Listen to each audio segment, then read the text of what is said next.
Ano bang itsura ng pneumonia sa mga babies? Hi, ako po si Dr. Kat, isang pediatrician at isang nanay. Ang pneumonia o yung pulmonya ay isang infection sa mga baga.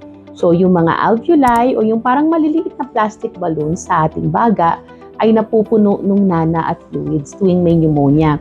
Kung kaya, hindi nakakapasok ng maayos yung hangin sa katawan, hindi tayo nakakapasukan ng oxygen, kaya nahihirapan huminga. So kapag ang bata ay may pneumonia, ito ay pwedeng dahil sa bacteria, sa viruses o kaya sa fungi. So sa bacteria, maraming klase po yung pwedeng mag-cause ng pneumonia.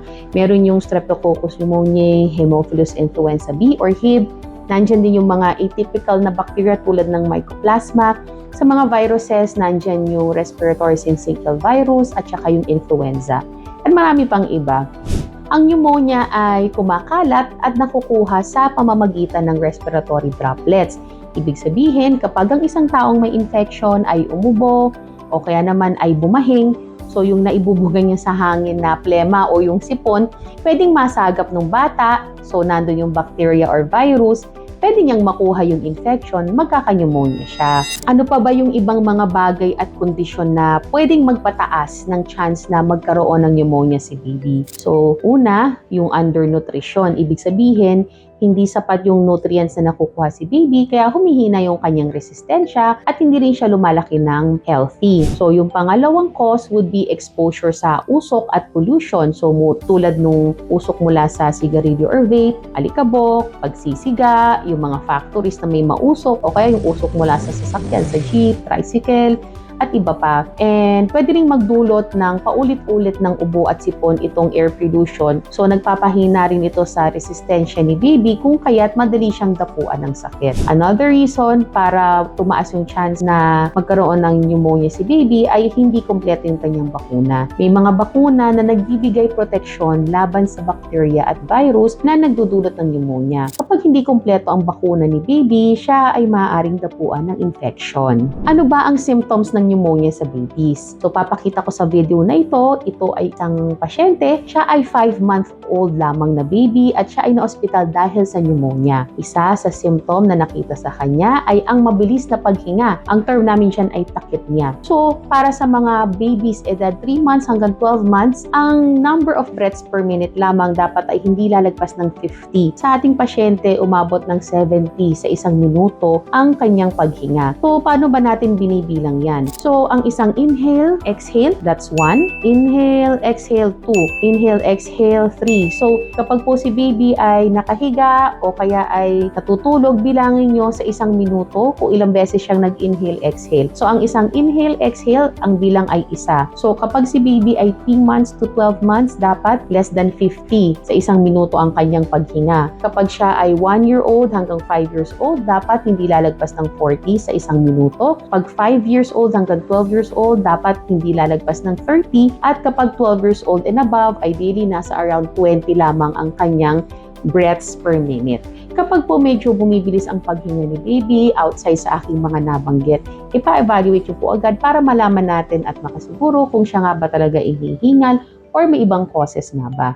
So makikita din natin sa video na ito ang iba pang symptoms ng pneumonia. Bukod sa mabilis na paghinga, makikita nyo yung tawag namin ay retractions. Ibig sabihin, makikita mo na sa bawat paghinga ni baby, umaalo ng kanyang tiyan, tumataas ang kanyang dibdib at mga balikat. Ibig sabihin, nag-e-effort kasi siya na mas makakuha pa ng hangin kasi nga hirap na makapasok ang oxygen sa kanyang katawan. And nakita rin natin sa baby na ito, hindi man obvious sa video, is nag-alar flaring. Lumalaki yung butas ng kanyang ilong sa bawat paghinga. Makikita rin natin dito sa video na si baby ay nakasuot ng oxygen. Kasi itong si baby, kapag siya ay walang oxygen, less than 95% lamang at room air ang kanyang oxygen saturation. So, pag less than 95%, that is a sign na posibleng may pneumonia si baby. Another sign na merong pneumonia si baby would be yung grunting. Ibig sabihin, kapag si baby ay humihinga, may maingay kayong naririnig because this is also an indication na hirap ang pagpasok ng hangin sa katawan ni baby.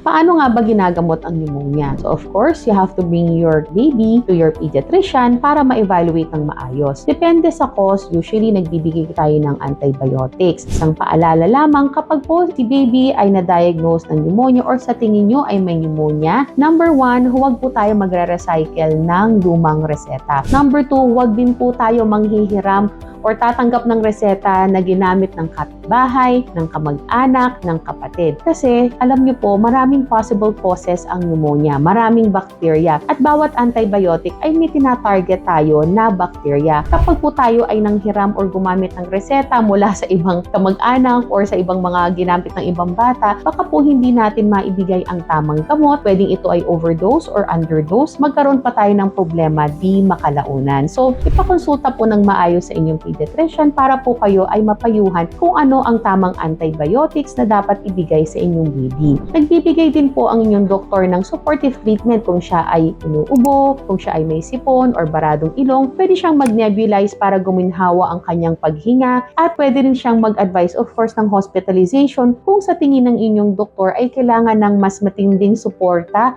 at pagbabantay kay baby kapag severe, lalo kung severe ang kanyang pneumonia.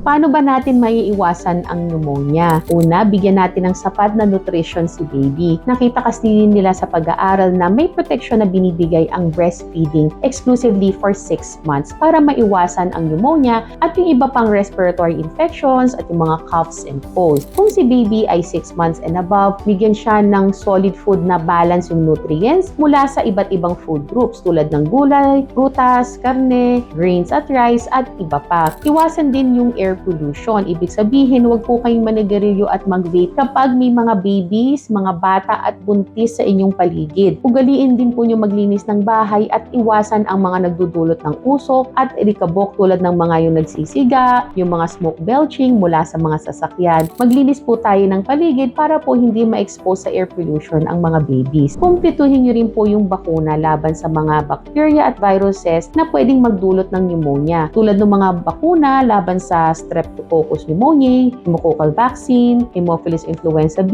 bakuna laban sa pertussis, bakuna laban sa measles, bakuna laban sa flu. At ipakonsulta niyo po agad si baby sa inyong pediatrician kung siya ay may ubo, sipon, lagnat, mabilis yung paghinga, or any symptoms of pneumonia na aking nabanggit upang ito ay maagapan. So I hope these tips would help you. At least you have an information tungkol sa pneumonia. Kapag po kayo ay may any questions, ilagay niyo lang po sa comment box. Subukan ko pong sagutin. And again, do not hesitate to consult your doctor for any concerns regarding your baby's health. Muli ako po si Dr. Rakat, pediatrician and mom. Ingat po palagi.